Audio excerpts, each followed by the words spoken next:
What are anesthesiologists thinking about the future of their jobs, their profession, their life, their career? How do they perceive the future to be? So this survey was conducted as last year, in September last year, using an online physician panel. The sample size was 50. They were all board certified in anesthesiology. They routinely perform epidurals for labor and delivery, which we expect anesthesiologists to do. Majority of the time, they're spent in a hospital setting.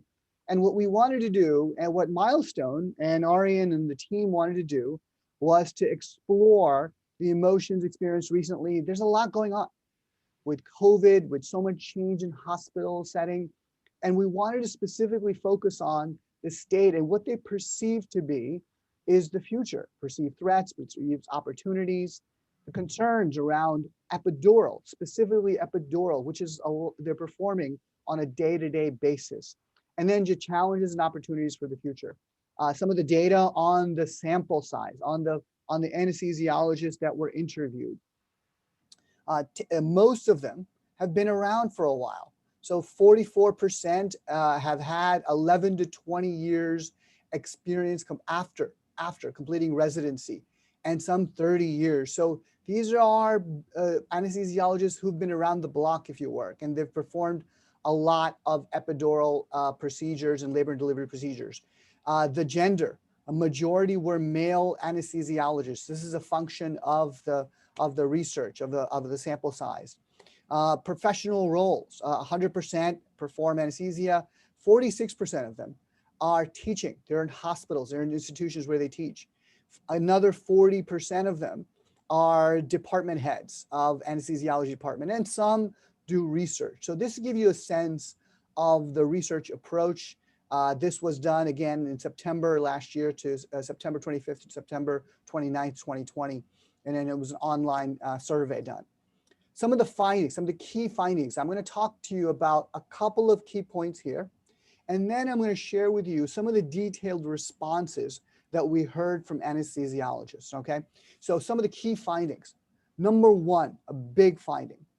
Anesthesiologists are currently feeling intense negative emotions. They're frustrated, they're stressed, they feel a lack of control over their professional destiny.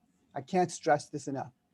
Anesthesiologists today, according to the research, are feeling stressed, frustrated, and loss of control over their destiny, their professional destiny. And they're feeling concerned, additionally, about two big things: liability and risk. You say, well, liability and risk, what do you mean? They're working in a hospital. Yes, liability and risk. They're feeling that pressure and that uncertainty. 88% of them say that they need new thought leadership. When we asked about what they feel, why, or what they think about the future, only 16% believe it's headed in a positive direction. So we covered a number of different topics. This is a core summary. If you want to look it over, we're going to share these findings with you later on. But let's go into a little bit more detail, because I think it might be helpful for you to understand what questions were asked and what the responses were, the accurate data responses were. Okay, let's get into it. All right, so the questions are at the bottom here. So it says Q, and the questions are there, and the responses are up here on the top right, and some of the core points are on here on the left. That's how you can read the slide. I know the slide is busy, but we wanted to share with you the accurate data, comprehensive data, so you can make the interpretation for yourself. I have a view on how this is going. So let's go into it. So the first question was, please state how intensely, if at all, you've been experiencing, you meaning anesthesiologists, have been experiencing the following related to your professional role as an anesthesiologist over the last couple of weeks, okay? Just over the last couple of weeks. And so, yeah, a large part of them felt productive. And as you can see here, 78% feel productive, trusted, successful. So positive emotions, 70% resourceful, respected, 56% optimistic, not so much so. Inspired, less so, 30%. Only 30% say they feel inspired. Now let's look at negative emotions, okay? 56% feel time pressure. This is a recurring theme that you're going to see over and over again. The time pressure to perform an epidural procedure is weighing heavily on anesthesiologists. Massively time pressure, uncertainty over their future, frustration, stress, no control, this theme of lack of professional control over the professional destiny, and lack of clinical autonomy, not so much so. So this gives you a sense of emotions, the emotions that anesthesiologists are feeling. Now, a lot of professions are feeling emotion. Aryan, give me a sense. You've been in this space of dealing with physicians quite a bit. What is the feeling like for other professions potentially? Is this something that's just isolated, you think, for anesthesiologists, or do you think it's happening to other professions as well? Well, I think it definitely is happening to other professions as well. Like I said in the introduction, we have a long experience within the dental industry as well, where we see, similar trends and dynamics. Time pressure, Yes. focusing on health outcome, at the same time being able to provide the right quality. That's definitely one of these issues, that are a concern and that are addressed in other, areas as well, where it is dentistry or whether it is anesthesiology. My belief is that this is a common denominator which applies to several fields. And the risk, of course, is that if time becomes really an issue and time pressure is an issue, there is a potential risk associated with providing the right quality of medical care. And I think that is one of the key reasons, what we hear, and the key argumentations, what we hear, and when we have our communications with the physicians in different areas. Absolutely. I mean, it almost is a challenge if you're a patient going to the hospital to understand that that mindset of that physician is in that space. It makes it very difficult for you to feel like you're getting quality.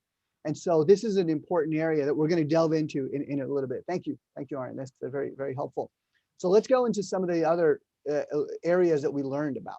So this question we asked is, in your opinion, is the practice of anesthesiology going in a positive direction or negative direction? And what we see is 16% say it's in a positive direction, which is a really small number. I thought anesthesiologists were well paid, did really good high quality work, which they do, which they clearly do. But then 16%, only 16%, and 28% believe it's going in a negative direction, while majority of them are on the fence. 56% of anesthesiologists say that it depends, it's mixed or both. They're not sure if the state of medicine for anesthesiology is going in a positive direction or in the negative direction. They're in the middle.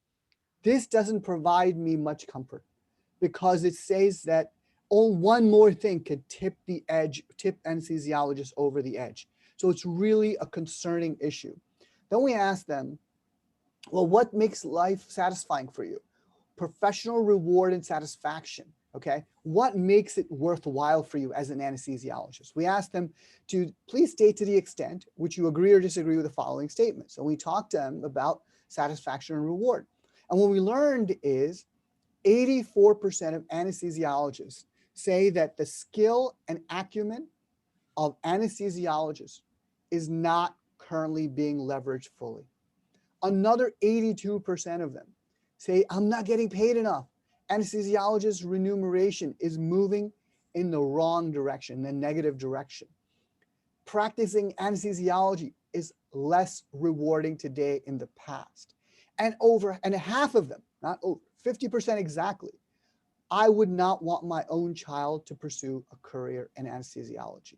The respect I used to get was now declining. This slide gives us clues as to why anesthesiologists feel that their professional control, their control over their professional destiny is declining. I mean, this is a remarkable figure to me, is 84%, because it's saying that, you know what, I have a lot to offer as an anesthesiologist, but no one is tapping me on the shoulder and saying, come help me deliver great quality care where you need to. And that's a really troubling troubling trend going forward. Arnie, do you have any thoughts on this area of looking at the conditions that you might see in hospitals? Yeah, I think for me, one, of course, is it is alarming, like you say. If this is the trend, again, I want to emphasize this is not, our statement. It is all research that was conducted. So it is not our opinion. It is the opinion based on the research that we conducted. I think the trends that we are seeing here is also related with additional findings that you will present hereafter. I think it is not only a matter of the remuneration as such, but it is more a combination of time, pressure, challenges, innovation, the communication with the administration, being able to make decisions themselves, having the authority. So I think it's a good. This is a very good slide, giving the signal and the reasoning behind. There are numerous factors that result in this trend, I would say. Great, thank you.